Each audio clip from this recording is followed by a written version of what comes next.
কেউ একজন ঠিকই বলেছেন যে খুশি থাকার মানে এটা নয় যে তোমার জীবনে কোনো প্রবলেম থাকবে না। প্রবলেম অবশ্যই থাকবে, কিন্তু সেই প্রবলেমটাকে মানিয়ে নেওয়ার নামই জীবন। নমস্কার, আমি সুজিত। একটা ছোট গল্পে আপনাকে স্বাগত। গল্পটা হচ্ছে এক বুড়িমার মারা যাওয়ার পর যমরাজ এলো তাকে নিতে। যমরাজ বলল, চলুন বুড়িমা, আপনার সময় শেষ হয়ে গেছে, এবার আমাদের যেতে হবে। বুড়িমা তাকে প্রণাম করে বলল, সবই তো ঠিক আছে বাবা, কিন্তু আমাকে নিয়ে যাবে কোথায়? নরকে নাকি স্বর্গে? বলল, না না, নরকে আর স্বর্গের যন্ত্রণা আপনাকে আর সহ্য করতে হবে না। সারা জীবন আপনি এত ভালো কাজ করেছেন, এত পুণ্য সঞ্চয় করেছেন, আপনাকে একদম শ্রীধামে নিয়ে যাব, বৈকুণ্ঠ ধামে, একদম ঠাকুরের কাছে। সেটা শুনে বুড়িমা ভীষণ খুশি হলো। খুশি হয়ে বুড়িমা বলল যে আচ্ছা আচ্ছা, সে তো খুব ভালো কথা, কিন্তু আমার একটা লাস্ট উইশ আছে। বলল, সেটা কি? বলল, আমি একবার নরক আর স্বর্গের জিনিসটাকে দেখতে চাই। এত মানুষের কাছে শুনেছি যে স্বর্গ আর নরকের মধ্যে বিস্তর ফারাক, নরকে নাকি বিশাল কষ্ট, স্বর্গে নাকি ভীষণ আনন্দ। আমি এই জার্নিটা একবার দেখতে চাই। বলল, আচ্ছা ঠিক আছে, আমরা প্রথমে তাহলে নরকের পথ দিয়ে যাব, তারপরে আমরা স্বর্গের পথ হয়ে আমরা বৈকুণ্ঠ ধামে পৌঁছাবো। বলল, বেশ বেশ, খুব সুন্দর, তাহলে চলুন আমাদের জার্নিটা তাহলে শুরু করা যাক। এই বলে বুড়িমাকে নিয়ে সেই যমরাজ প্রথমে নরকে প্রবেশ করলো। নরকে প্রবেশ করার সাথে সাথে বুড়িমা শুনতে পেল চারিদিকে একটা কান্নার আওয়াজ, একটা বেদনামুখর একটা পরিস্থিতির সামনে সে পৌঁছালো। দেখলো মানুষের ভিতরে আনন্দ নেই, মানুষের ভিতরে যে খুশির যে মুহূর্তটা সেটা নেই। মানুষ অনেক দিন ধরে অভুক্ত। এত কিছু পরিস্থিতির মধ্যে দিয়ে যখন বুড়িমা যাচ্ছিল, দেখলো তার নাকে একটা সুগন্ধি আসছে, কোনো একটা খাবারের গন্ধ। সে তখন চিন্তা করলো, এত সুন্দর যখন খাবার এখানে রয়েছে, তাহলে মানুষ এত অভুক্ত কেন? সে তখন তার চোখ গেল 100 ফুট উঁচুতে বাঁধা একটা হাড়ির ভেতর। সে তখন একজনকে জিজ্ঞাসা করলো, বাবা, এই উপরে হাড়িতে কি বাঁধা আছে? এত সুন্দর গন্ধ আসছে ওখান থেকে। বললো, বুড়িমা, উপরে হাড়িতে ক্ষীর বাঁধা আছে।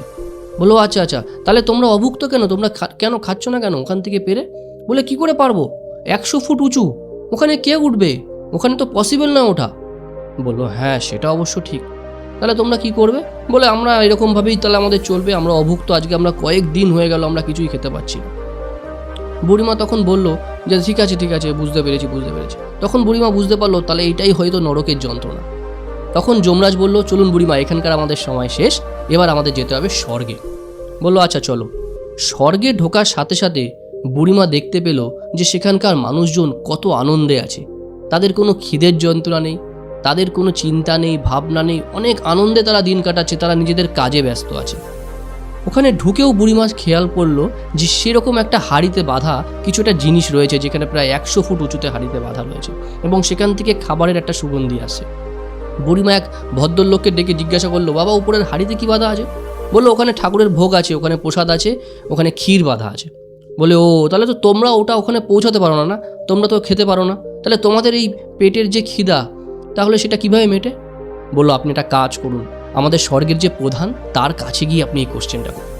বললো, আচ্ছা আচ্ছা। এটা দেখলো গাছের তলায় একটা বয়স্ক লোক বসে আছে। তাকে গিয়ে বুড়িমা জিজ্ঞাসা করলো, বাবা, একটা প্রশ্ন আছে। বলে, বলো। বাবা, বলছি, ওই উপরে যে হাড়িটা বাঁধা রয়েছে, ওই হাড়ির প্রসাদ তোমরা কিভাবে পাও? তোমরা কি খেতে পারো? বলছে, হ্যাঁ, কেন পারবো না। বলে, কিভাবে? এটা তো আমি বুঝতে পারলাম না, আমি তো নরক থেকেও এলাম, ওখানেও এরকম একটা হাড়ি বাঁধা ছিল, ওরা তো 100 ফুট উঁচু, ওরা তো পারলো না। বললো, বুড়িমা, আপনি ওই দই হান্ডি ভাঙা দেখেছেন? দইয়ের হাড়ি যেটা ভাঙতে হয় উপরে, ওটাও তো অনেক উঁচুতে ওঠানো থাকে। বলে, হ্যাঁ হ্যাঁ, ওই একজনের উপরে আর একজন উঠে ভাঙে। বলে, হ্যাঁ, আমাদের এখানে অনেক জুনিয়র গ্রুপ আছে, সেই জুনিয়র গ্রুপদের আমরা বলেছি যে ঠিক ওই রকম প্রসিডিওরে উঠে দইয়ের হাঁড়িটার মতো ওটাকে ভেঙে ওখান থেকে প্রসাদ বার করে আমাদের সবার যে খিদা রয়েছে সেই খিদাটাকে মেটানোর জন্য। কারণ এই রকম ধরনের সিচুয়েশান তাদের বয়সকালেও তারা ফেস করবে, এবং তারাও নেক্সট জেনারেশনকে এটাই বোঝাবে যে এইভাবেই সবার ক্ষুধা মেটানো উচিত। বুড়িমা ব্যাপারটা বুঝতে পারল। সে তখন যমরাজকে যেতে যেতে বলল, এবার বুঝেছি মানুষ কেন দুঃখে থাকে আর মানুষ কেন কষ্টে থাকে। যমরাজও একটু হাসলো। বন্ধুরা, গল্পটা খুব ছোট, গল্পটা হচ্ছে আমাদের এখনকার লাইফের গল্প। ঈশ্বর কিন্তু আমাদের সবাইকে সমান সিচুয়েশান দিয়েছে। কেউ সেই সিচুয়েশানটাকে নেগেটিভভাবে পিছিয়ে যায় যে না, আমার দ্বারা ওটা হবে না, আর কেউ সেই সিচুয়েশানটাকে পজিটিভ ভেবে ওটাকে কিভাবে সলিউশনে পরিণত করবে সেটাই ভাবে, এবং যে এটাকে সলিউশন হিসাবে দেখে তারাই সবসময়ের জন্য জয়ী হয়। একটা ছোট এক্সাম্পল দিলে হয়তো বুঝতে পারবে। পরীক্ষার হলে প্রশ্নপত্র কিন্তু সবার সেম থাকে, কেউ ফার্স্ট হয়, কেউ লাস্ট হয়। যে লাস্ট হয় সে সবসময়ের জন্য এটাই বলে, প্রশ্ন কমন আসেনি, প্রশ্ন ভীষণ টাফ, আউট অফ সিলেবাস, কিন্তু যে ফার্স্ট হয় তার কাছ থেকে এরকম ধরনের কখনো কমপ্লেন শুনি না। আমিও ছোটোবেলায় হয়তো বলতাম, কিন্তু যে এই ধরনের সিচুয়েশানগুলোকে হ্যান্ডেল করতে পারবে না সেই সবসময়ের জন্য পিছিয়ে থাকবে।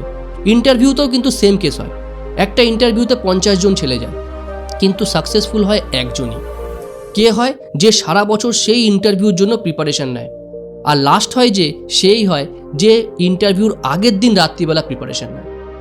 আর এটাই একটা বড় লেসন, যে তুমি কার সাথে মিশবে, কে তোমাকে ইন্সপায়ার করবে, কে তোমাকে মোটিভেট করবে তোমার জার্নির জন্য, তোমার গোলের দিকে এগিয়ে নিয়ে যাওয়ার জন্য, সেটাও তোমাকে খুব কেয়ারফুলি ডিসকাস করতে হবে, কেয়ারফুলি ভাবতে হবে।